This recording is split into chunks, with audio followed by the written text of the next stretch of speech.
Hi and welcome to the Soundschi Land Show where everybody's upside down. Everybody, including you and you. You not, but whatever. Every day is upside down in Soundschi Land. Today, my guest is Pieti, also from Finland and also from the circus school in Kiev. And you just finished your first year, right? Yes. Yeah. You saw the interview with Kaisa last week. So this is her boyfriend. I mean, I don't want you. I don't want you to be defined as her boyfriend. Yeah, but it's fine. Yeah, that's how it is. What's your story? How did you get into hand balance? I did wushu before. It's like this Chinese acrobatic sport, like gymnastics, pretty much. Like you do tricks and you get scores. And then I injured my ankle. I was really bored. I had to do something. So I was like, okay, I'm gonna learn to press to handstand because I've always had like really weak upper body. So I wanted to be able to do something with my upper body too. Mm-hmm. And that's how it started. And it turned out to be really fun. And I also started thinking like, okay, I could actually make a living doing this. Huh. With wushu, it's really not possible. Like competing, there's no money involved. Mm-hmm. So I started thinking like, yeah, maybe it could be. And I was like, okay, I'm gonna learn the one-arm handstand. And then I only did train my right arm for 6 months, and I got really crooked. But I learned it on my right. Oh my god. And yeah, then I decided that I'm gonna apply to a circus school. Mm-hmm. And then I did, and the same as Kaisa was in Finland. Mm-hmm. And yeah, 2 years there and now here. Oh my god. So you basically also just taught yourself to like first stand on two arms and then just stand on one arm. Yes. How do you know how to teach yourself? Like that's It's, so crazy. With wushu, I also taught myself a lot from like YouTube videos. Ah. So I guess that's something I'm just used to doing. Mm-hmm. And then I filmed myself and tried to make it look the same as in the YouTube videos. Okay. And that's what I still do. Like, I'm not comfortable training if I don't film myself all the time because I feel like I'm my own coach in a way, always. Yeah. So, Yeah. just trying to imitate and later on then just try to focus on the actual balance. Like, it was actually pretty bad at first because I thought of it like I just have to make the same shape as in the YouTube videos, but I wasn't focused at all in the actual balancing aspect. So yeah, that helps to not just try to imitate, but actually hold the handstand. Yeah, that sounds like a huge insight for people who are trying to teach themselves by YouTube videos. Yeah. Wow. Why did you only train your right arm? Because I was like, okay, I'm gonna train my right arm, and then I'm gonna be able to teach my left arm like faster. Okay. It kind of makes sense. Kinda, yeah. Does that have do you have any issues because of that? Yes, I still like the weaker arm is gonna be behind anyways. Mm-hmm. But I still feel like my weak arm will always be at least 6 months behind because for the first 6 months I only did my right arm. So it's been really hard learning stuff on my left arm compared to the right. Now I feel like I'm starting to like develop the feeling for the balance on my left. But before it's just been like right arm is the balancing arm and left arm is just pure luck. Like it still feels like that? sometimes, yeah. Now it's like during the last year it's got a lot better. But yeah.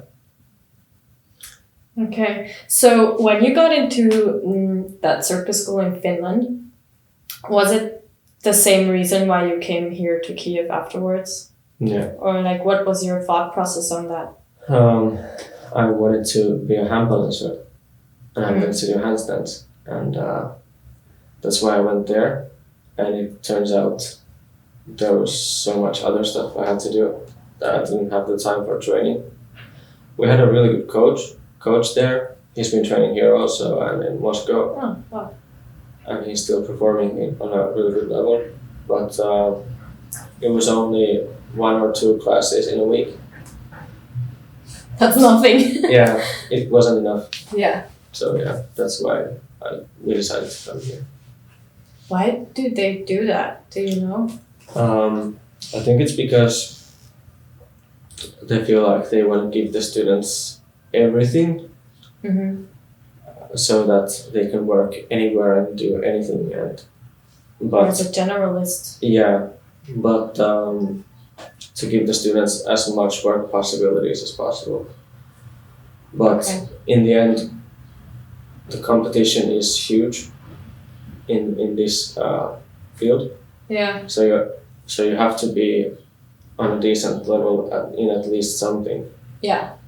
So they kind of, I think, forget that. And also, like, I have done some straps and acro before, but still hand balancing is what I want to do. And I think if I couldn't do hand balancing at all, I would just find another profession, like a biologist or something. Really? Yeah. So it's either hand balance or nothing. Pretty much, yeah. Like physical. I don't think I would stick to circus if I didn't do hand balancing. That's really interesting. Yeah. What is it about hand balance? I don't know. I think it's just like, it's very good for my personality. Like, I like to have one thing I focus on a lot and investigate the little details and take my time with things. And with hand balancing, it's just like, you're just looking at your hand and it's shaking a little bit, and then you're trying to concentrate. And it's like, yeah, it's good for my personality, I guess. That's so interesting, because biology, you could see it in a similar way. Like if you're in a laboratory and you're kind of investigating and... when I was little, I was really into like insects and nature, and later on fishing, that was my like one big thing. So yeah, I've always had like one big thing I'm focusing on, and now it's hand balancing. Cool. So how was your journey when you came here to Kiev? How was your skill level and how did it develop till now? I was not so far from where I'm now, but I didn't have canes here, so I had to do floor. And I used to do a lot of floor, but then they made me, I used to do like this. The cup hand. Yeah, the cup hand, and then made me change to this. Yeah. And it just like, I was back to zero, like.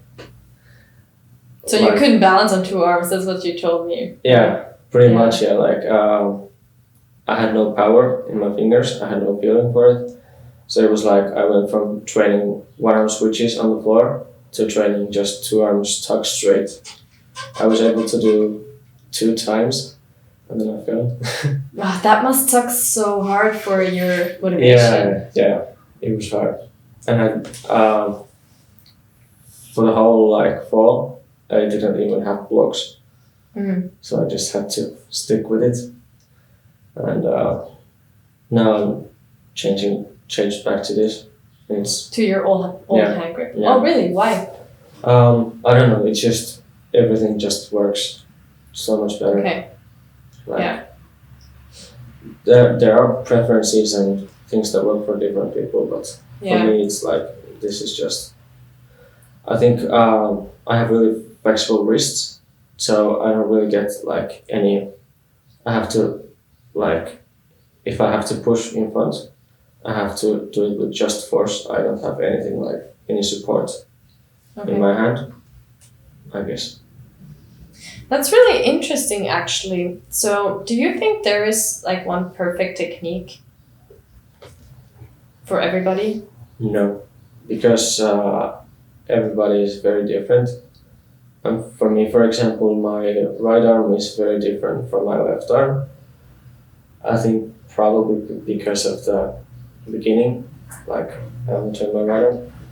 But it's like I can't apply, even for myself, apply the same principles for the right arm and left arm. Oh. So to different people, like I think there's just too much variables to fit everyone in one mold. The way I see it is just that you just have to learn just balance. To navigate your own body. Yeah. Yeah. Because in the end, that's what it's all about. Yeah. Just like be straight and stay there. That's what our teacher in Finland used to say, that like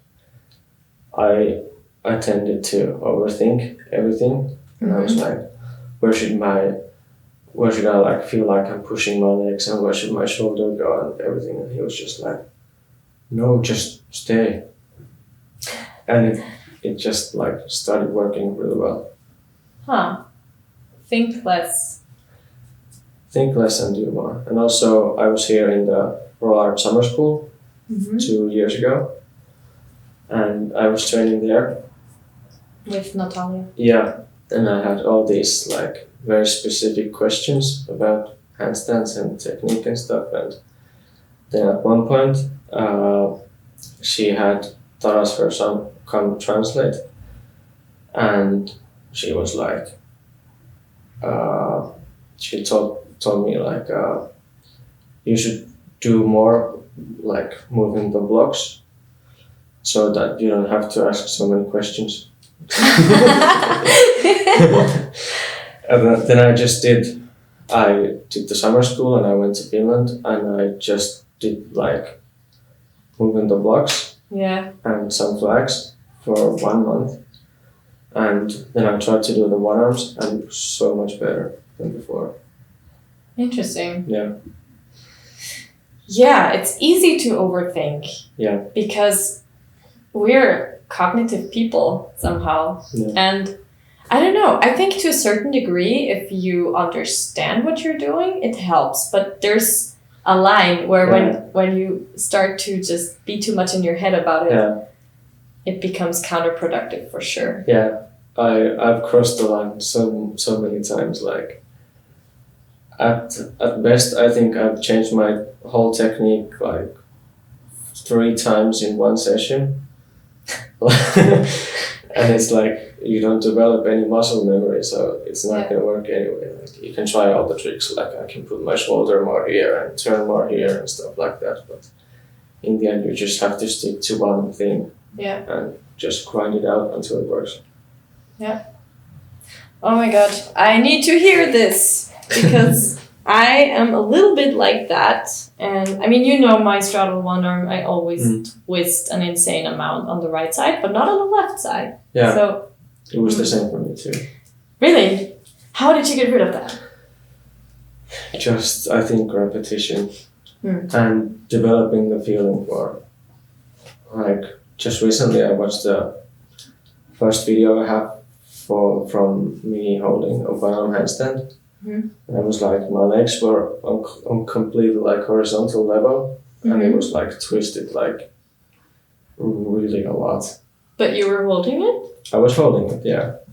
And after I started holding it, I started to develop the strength and the feeling for it, and then it just kind of fixed itself in the end. But it was a long process, but yeah. Huh.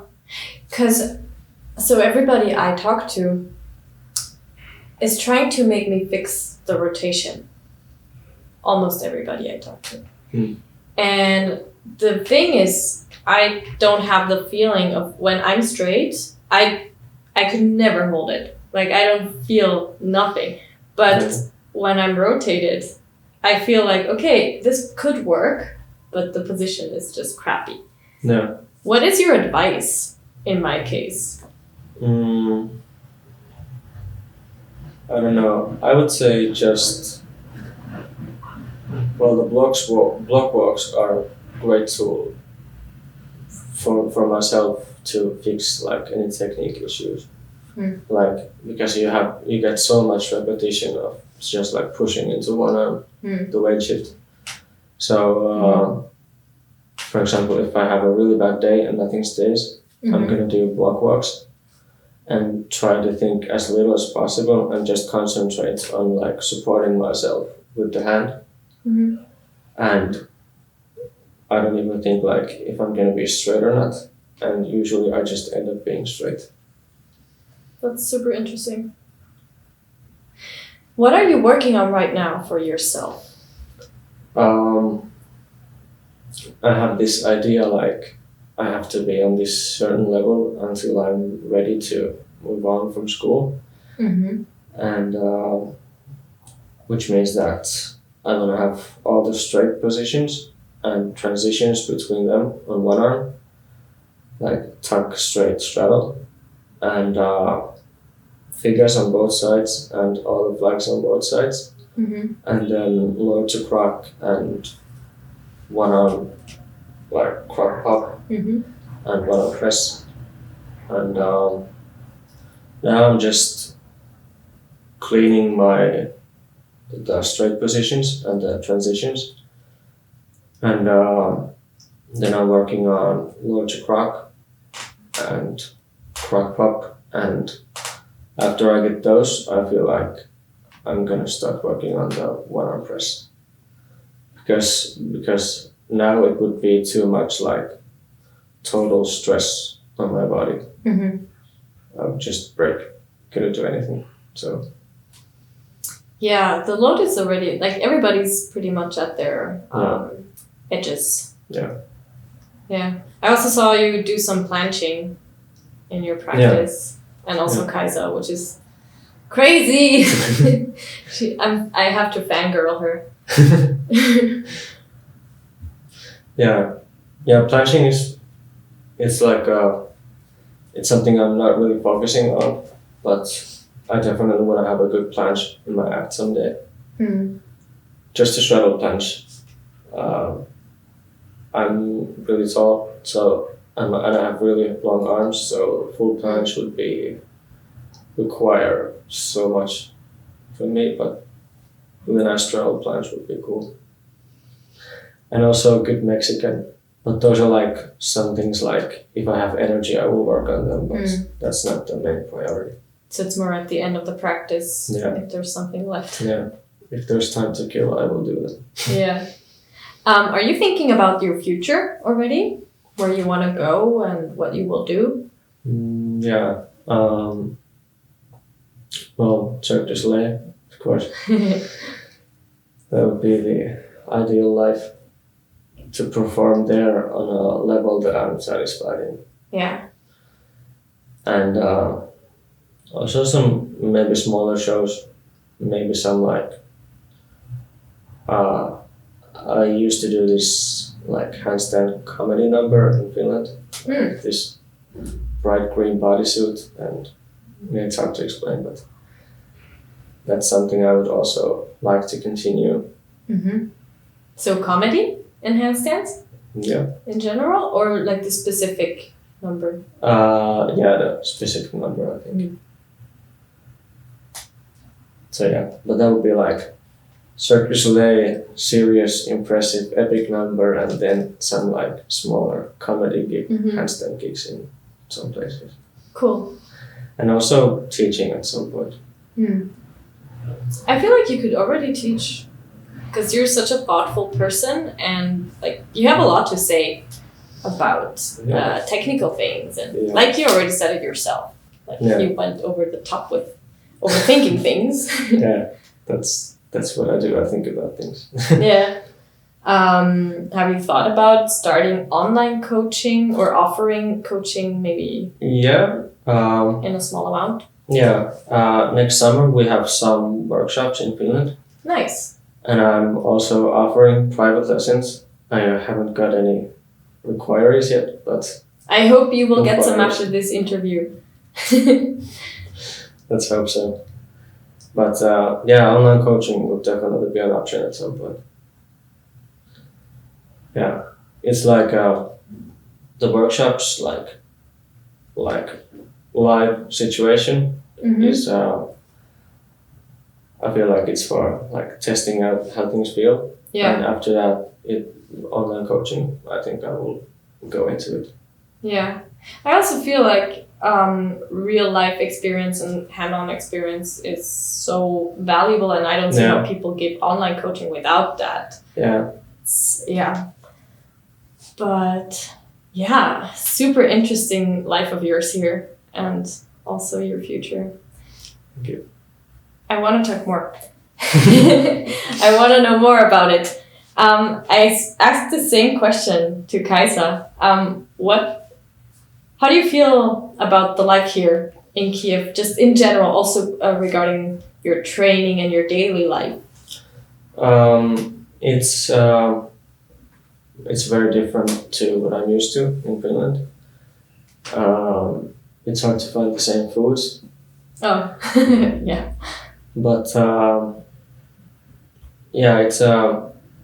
it's like as long as I'm training, it's okay.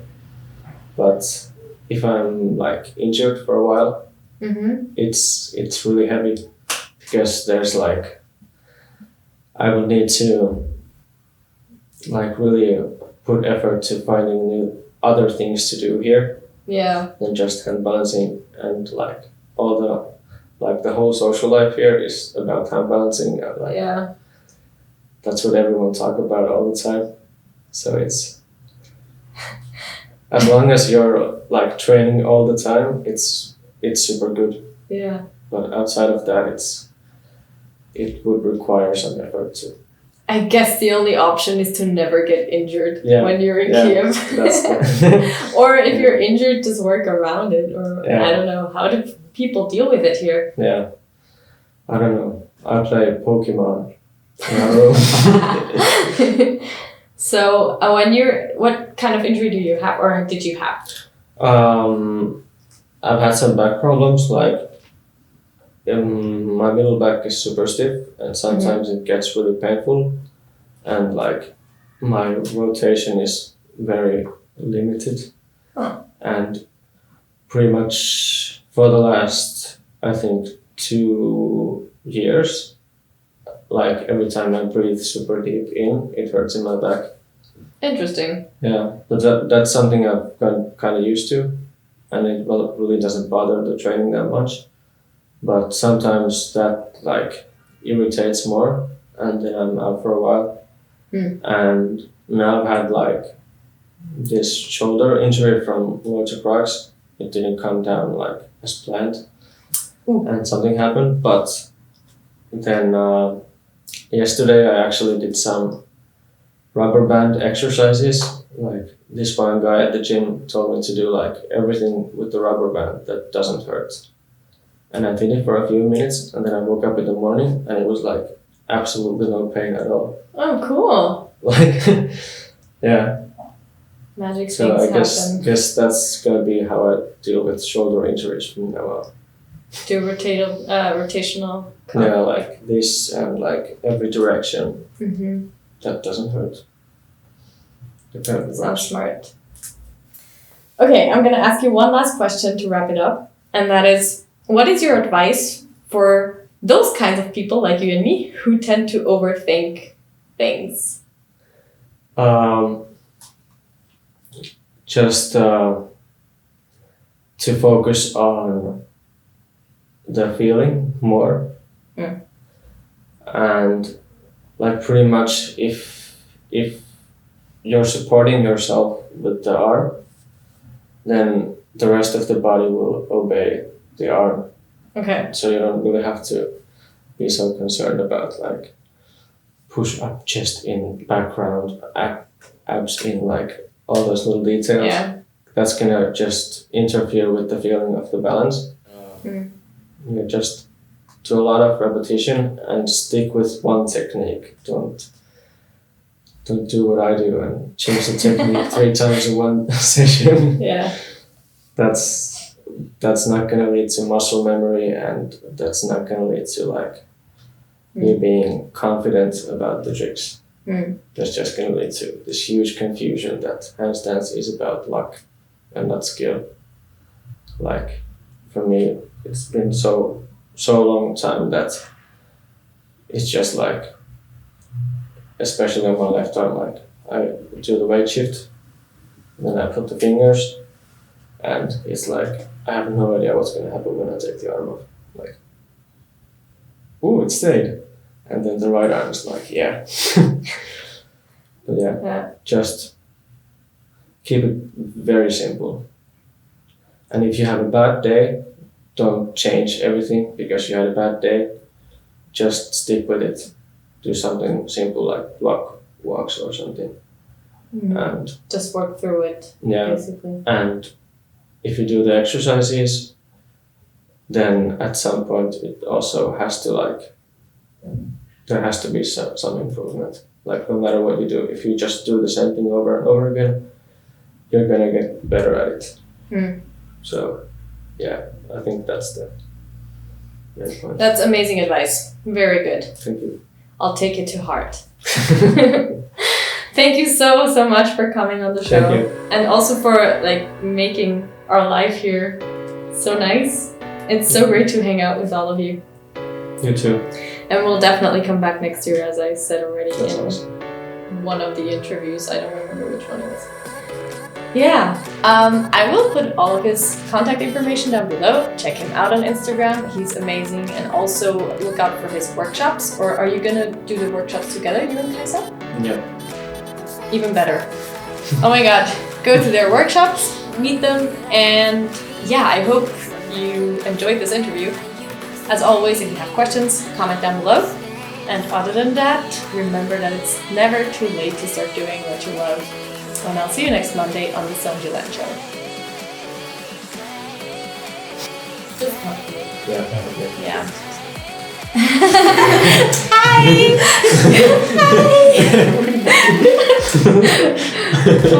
Hi! Are we ready?